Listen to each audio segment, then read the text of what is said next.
Good morning. মহারাষ্ট্রের ছোট্ট শহর ওয়াইয়ের ঐতিহ্য ও সৌন্দর্য এখনও অনেক পর্যটকের কাছে অজানা। আমার আগের ব্লগ দক্ষিণ কাশীতে এই শহরের কিছুটা আপনাদের দেখানোর চেষ্টা করেছি। আমার চ্যানেলে গিয়ে ব্লগটা দেখে নিতে পারেন। আজ যাচ্ছি এখানকার একটি ঐতিহাসিক স্থানে, নানা ফাডনাভিস ওয়াডা। মারাঠি ভাষায় ওয়াডা শব্দের অর্থ প্রাসাদ বা ঐতিহ্যবাহী বাসভবন। চলুন এবার তাহলে সেই ঐতিহ্যবাহী স্থানের সৌন্দর্য আর ইতিহাস ঘুরে দেখি। So once again welcome back to our channel the family gather. এই ওয়াই শহরটি মুম্বাই থেকে 250 কিলোমিটার আর পুনে থেকে 90 কিলোমিটার। এদিকে বেড়াতে এলে হিল স্টেশন মহাবালেশ্বর ও পাঁচগানি তো অবশ্যই দেখবেন। মহাবালেশ্বর ও পাঁচগানি থেকে মাত্র আধ ঘন্টার ড্রাইভে চলে আসবেন এই ওয়াই শহরে। কার পার্কিংয়ে গাড়ি রেখে এগিয়ে গেলাম। ওয়াডাটি চারিধারে সুরক্ষিত প্রাচীর দিয়ে ঘেরা। পুনায় বেড়াতে এসে অনেকগুলি মারাঠা সাম্রাজ্যের ঐতিহাসিক ওয়াডা ঘুরে দেখেছি, যেমন শনিবার ওয়াডা, বিশ্রামবাগ ওয়াডা। এসবের ভিডিও আমার চ্যানেলে আছে। এই ঐতিহ্যবাহী বাসভবনটিরও সেই সব প্রাসাদের সাথে যথেষ্ট সাদৃশ্য আছে। এখানে ঘুরে দেখতে ইন্ডিয়ানদের টিকিট লাগে 70 টাকা ও ফরেনার্সদের লাগে 250 টাকা। এই ওয়াডাটি খোলা থাকে সকাল 9টা থেকে বিকেল 5টা পর্যন্ত। যার ভবনটি এবার ঘুরে দেখব তার সম্বন্ধে এবার একটু বলি। কে এই নানা ফাডনাভিস? 1800 শতকের মাঝামাঝি সময়ে মারাঠা সাম্রাজ্যের প্রখ্যাত প্রশাসক ও রাজনীতিবিদ মারাঠা মন্ত্রী ছিলেন এই নানা ফাডনাভিস। এই বিশাল প্রাসাদটিতে শুধুমাত্র ঐতিহাসিক তাৎপর্য আছে তা কিন্তু নয়, এটা আবার বলিউড চিত্র পরিচালকদের খুব পছন্দের জায়গা। বহু হিন্দি সিনেমার শুটিং হয়েছে এখানে, যেমন স্বদেশ, বাজিরাও মাস্তানি, গঙ্গাজাল, মৃত্যুদণ্ড, ইয়ুদ্ধ, জিস দেশ মে গঙ্গা রহতে হ্যায়, এমন আরও অনেক সিনেমার ফেমাস শুটিং স্পট এই ওয়াডা। এই ওয়াডা এখন আর্কিওলজিক্যাল সার্ভে অফ ইন্ডিয়ার তত্ত্বাবধানে আছে। ভেতরে রয়েছে পর্যটকদের জন্য এক নতুন ধরনের সিস্টেম, স্মার্ট অডিও গাইড। এই অডিও গাইডের মাধ্যমে আপনারা এখানকার ইতিহাস, মারাঠা যুগের ঐতিহ্যের গল্প, সেই সময়কার বিভিন্ন যুদ্ধের গুরুত্বপূর্ণ ঘটনা জানতে পারবেন। শুনে মনে হচ্ছিল এই ওয়াডা যেন নিজেই তার স্থাপত্য, প্রতিটা কক্ষের তাৎপর্য, ইতিহাসের সাথে সংযুক্ত বিভিন্ন পর্বগুলি বর্ণনা করছে। এ এক নতুন অভিজ্ঞতা হলো। এই অডিও গাইডটিতে সঙ্গীতসহ বিখ্যাত বলিউড শিল্পীরা ভয়েস ওভার দিয়েছেন। সেই সময়কার ঐতিহ্যবাহী পাগড়ি, ঢাল, তলোয়ার নিয়ে অনেকেই ক্যামেরাবন্দি হতে ব্যস্ত। অনেক পর্যটকেরা মোদি লিপিতে লেখা নিজের নামসহ স্মারক ব্যাজ নিতে লাইন দিয়েছেন। জানলাম মোদি লিপি প্রায় 700 বছর ধরে মারাঠি ভাষায় লেখাতে ব্যবহৃত হতো এবং মারাঠা শাসনকালে প্রশাসনিক নথিপত্র এই মোদি লিপিতেই লেখা হতো। সেই সময়কার বোর্ড গেমসের কিছু মডেল পর্যটকেরাও খেলছেন। এই জায়গাটাকে গণেশ চৌক বলে। সুন্দর ছোট্ট গণেশজির মূর্তি রয়েছে এখানে। গণেশ চকের সামনের বারান্দাটা ভিজিটার্স লাউঞ্জ। এখানেই অপেক্ষা করত ভিজিটার্সরা। সবাইকে উপরে নিয়ে যাওয়া হতো না। লেস ইম্পর্টেন্ট ভিজিটার্সদের এখানেই বসানো হতো। সেই সময়কার সেগুন কাঠের সিলিং এখনও রয়েছে। এই ভিজিটার্স লাউঞ্জের শেষে রয়েছে দোতলায় উঠবার সিঁড়ি।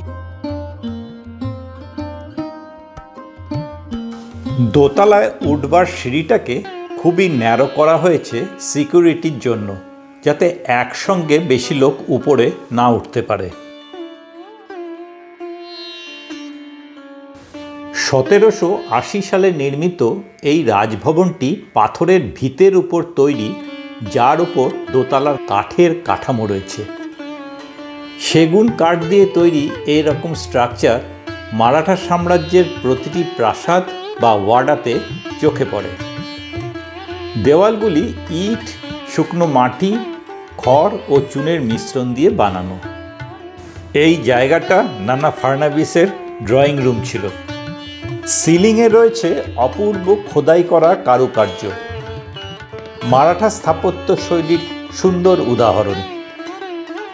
এত পুরনো মারাঠা স্থাপত্য হওয়া সত্ত্বেও কাঠের কাজ এখনও ভালোভাবে সংরক্ষিত রয়েছে। কাঠের রেলিং আর স্তম্ভগুলিতে এখনও সুন্দর শিল্পকর্ম রয়ে গেছে। দেওয়ালে এখনও কিছু অয়েল পেন্টিং অবশিষ্ট আছে। এই হল ঘরটি কলা দালান বা পেইন্টিং রুম। মারাঠা সাম্রাজ্য শিবাজী মহারাজের সময় প্রচুর প্রসারিত হয় এবং রাজ্য শাসনের জন্য শিবাজী মহারাজ প্রধানমন্ত্রী বা পেশোয়া নিয়োগ করেন। রাজ্য পরিচালনা ও হিসাব রাখার জন্য ফিনান্স মিনিস্টার বা ফাডনবিসের বিশেষ প্রয়োজন ছিল। তাই বালাজি জনার্দন ভানু, যাকে সবাই নানা বলে ডাকত, তাকে মারাঠা সাম্রাজ্যের প্রধান হিসাবরক্ষক বা ফিনান্স মিনিস্টার হিসেবে নিয়োগ করা হয়। তিনি এই প্রশাসনিক ফাডনবিস পদবিটি পান। নানা ফাডনবিস মারাঠা শাসনকালে মোদি লিপিতে রাজ্যের হিসাব নিকাশ ও অর্থ সংক্রান্ত সমস্ত গুরুত্বপূর্ণ তথ্য ও নথি সংরক্ষণ করতেন। এটাই সেই অফিস ঘর বা মেনাভালি দফতর, যেখানে নানা ফাডনবিস তার অফিসিয়াল কাজকর্ম করতেন।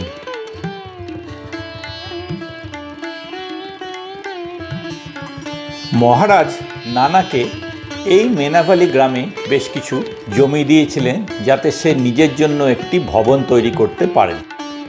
তিনি ছিলেন খুবই বুদ্ধিমান ও কূটনৈতিক, যার ফলে শাসকদের মধ্যে তার অনেক সম্মান ছিল। তৃতীয় পানিপথ যুদ্ধের পর প্রায় 7 বছর তিনি পেশোয়া শাসকদের সঙ্গে গুরুত্বপূর্ণ ভূমিকা পালন করেছিলেন। জীবদ্দশায় তিনি সফলভাবে ব্রিটিশদের মারাঠা সাম্রাজ্য থেকে দূরে রাখতে সক্ষম হয়েছিলেন। এটা নানার শোয়ার ঘর। দরজা বন্ধ আছে, তাই জানলা দিয়ে দেখাচ্ছি। সেই সময়কার সেগুন কাঠের খাট এখনো রয়েছে।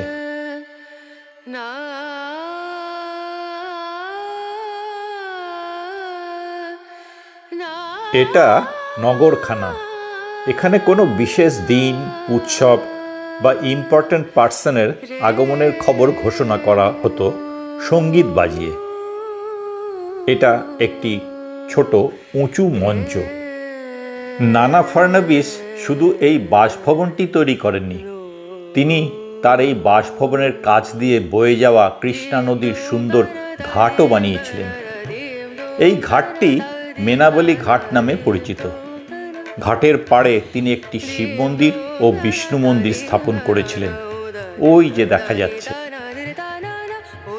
এই খোলা জায়গাটা হলদি কুমকা ভাচা চক। হলদি কুমকুম মহারাষ্ট্রের মহিলাদের একটি বিশেষ সামাজিক ও ধর্মীয় রীতি। দেওয়ালের চারপাশে যে গর্ত বা খাঁজ আছে, সেগুলোতে সন্ধেবেলায় তেলের প্রদীপ জ্বালানো হতো। কত সুন্দর লাগতো। এই আঙিনাতে রয়েছে সেই সময়কার একটি সুন্দর ফোয়ারা। বারবার বিদেশি আক্রমণে মারাঠা সাম্রাজ্যের বহু ওয়াডা ধ্বংস হয়, কিন্তু সামহাও এই ওয়াডাটি রক্ষা পেয়ে যায়। ওয়াডার বেশিরভাগটাই এখন বন্ধ থাকে, শুধু একাংশ খোলা রাখা হয় পর্যটকদের জন্য। ওয়াডার বাইরে প্রাচীন এই বাওবাব গাছটি আফ্রিকান কোনো ব্যবসায়ী নানাকে এনে দিয়েছিলেন। গাছটির বয়স প্রায় এই ওয়াডার সমান। বিশাল হাতির পায়ের মতো গুঁড়ি। স্বদেশ সিনেমার পঞ্চায়েত দৃশ্যের শুটিং এইখানেই হয়েছিল। নানা ফাডনবিস ওয়াডা মারাঠা স্থাপত্য ও ইতিহাসের একটি সুন্দর নিদর্শন। ফিরে যাওয়ার সময় সত্যিই মনে হচ্ছিল অতীতে সেই সব ঐতিহাসিক সময়ের সাথে সংযোগ স্থাপন করে দেয় এই সব জায়গায় এলে। আজকের ব্লগ এখানেই শেষ করলাম। আবার দেখা হবে পরের ব্লগে কোনো এক নতুন জায়গায়। ভালো থাকবেন। ধন্যবাদ।